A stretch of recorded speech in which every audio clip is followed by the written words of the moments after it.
You're listening to Richard Vobes. Hello and welcome to the Vobes Show. I do a lot of travelling. I'm sometimes in France, I'm sometimes in China, I'm sometimes in Japan, I'm sometimes in the USA, sometimes I'm down in Australia. I'm all over the world. Maybe I'm not all over the world. Maybe it is just in the UK that I travel. But I do have to travel and stay in hotels. And I'm sure on occasions, even you have to travel and stay in hotels.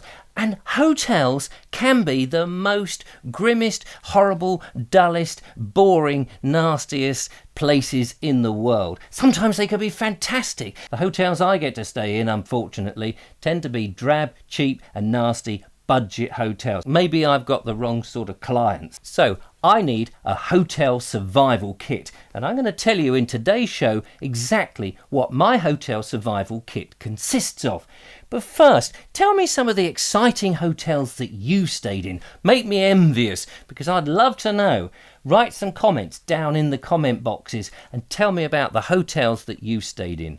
I remember staying in a place in Wales once. I can't remember exactly whereabouts it was. I've travelled around Wales quite a bit. But there was this hexagonal tower in the middle of this plush modern hotel complex, and this was the bridal suite. It had turrets all the way around so they could get up and peer over and go, "Oh, hello, yes, how are you? Look at us, we're the bride and groom, don't you know?"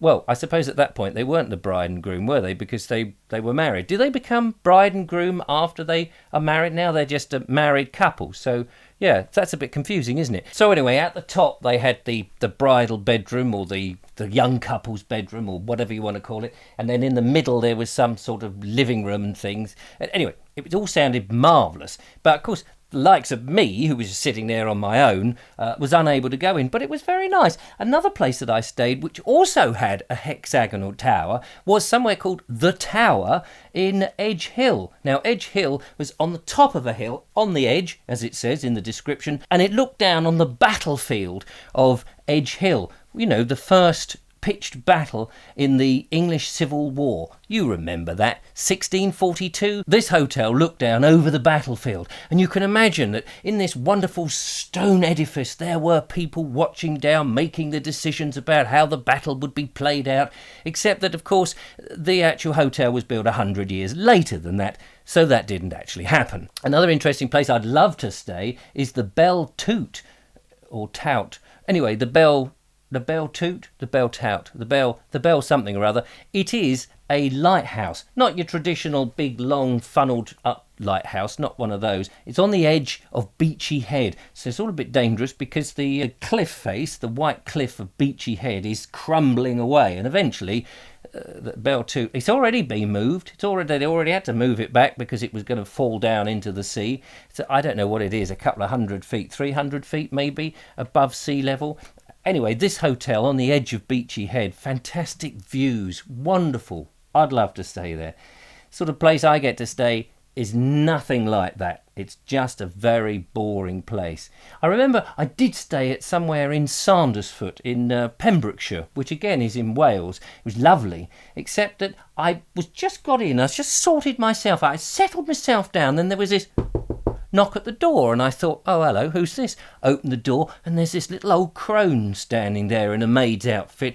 "I just want to turn your bed down." "It's all right, I can do that. No need to come in." No, sir, it's all part of my job. No, it's fine. I can do it." No, she barged past me, and all she wanted to do was just pull the covers back. I thought she was going to get in it. I thought, hello, is this a perk on the thing? "But you're over 90. "Thank you very much, sir." I said, "Yes, thanks." I felt quite embarrassed about that. I've never had anybody come in my room and say, "Hello, I'd just like to turn your covers down now." The sort of hotels that I get to stay in are the ones where they have the locked windows and you can't get out. I stayed in a Holiday Inn one once, and that was in London, central London. Huge, great tower block of a hotel. Horrible place. Get up in the lift.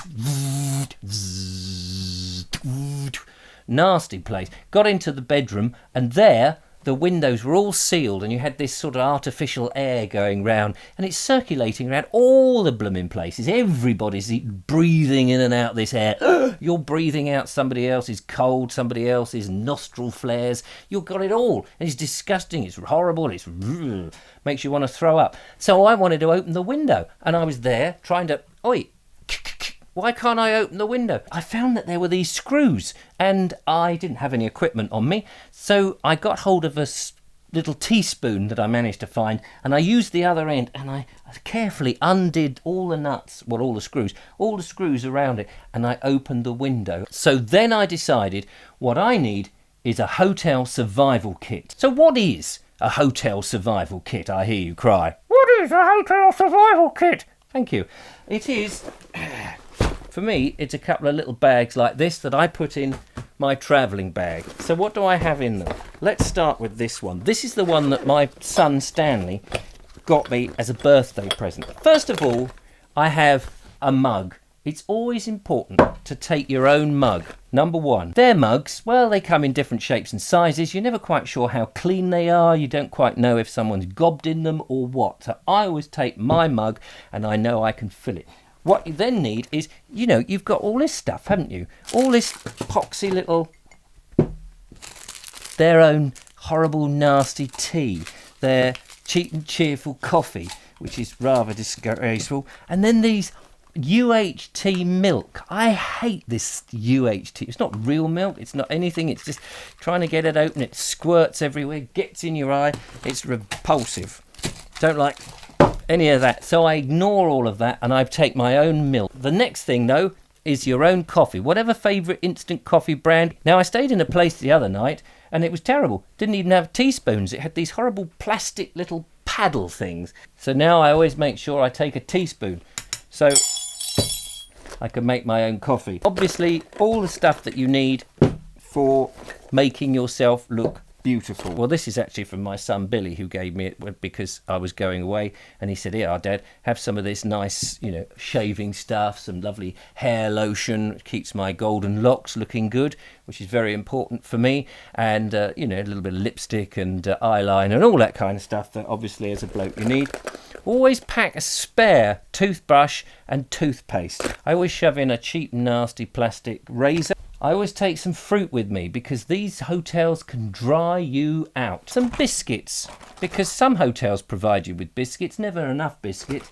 Always take a nice packet of biscuits. These happen to be oat cake biscuits, so that you can put a bit of hummus on, or you can bung some cream cheese or something like that. I always take my own tea. A little bag of nuts goes a long way. Always make sure you take a good book with you. And the other thing is, when you get to a hotel, you want to get your phone out, you want to check in, you want to make sure that you're still in communicado with everybody else, and tell your friends and your neighbours and your lovers and all the rest of it that you are safe. So I bought myself one of these. You know what this is? This is a little portable modem, so that when the hotels say, yeah, we've got internet and it's going to be £5.50 a minute to use it, I can pull out my little modem thing and go, yeah, well, it's not going to cost me that much. Thank you very much. When you get to a hotel, the heating isn't working, it's in the depth of winter and you're cold, and really complaining isn't going to make the slightest difference. A blanket. At least then you can sit and be reasonably warm. A screwdriver. All these things that you never think about and you don't want to think about the moment you go. So have them all in a bag, all ready to go. Anyway, do get in touch. Put a comment down in there. What would you put in your hotel survival kit? I'd love to know. If you've enjoyed the show, give me a big thumbs up. Don't forget to subscribe. And I will see you on the next one. Bye for now. You're listening to Richard Vobes.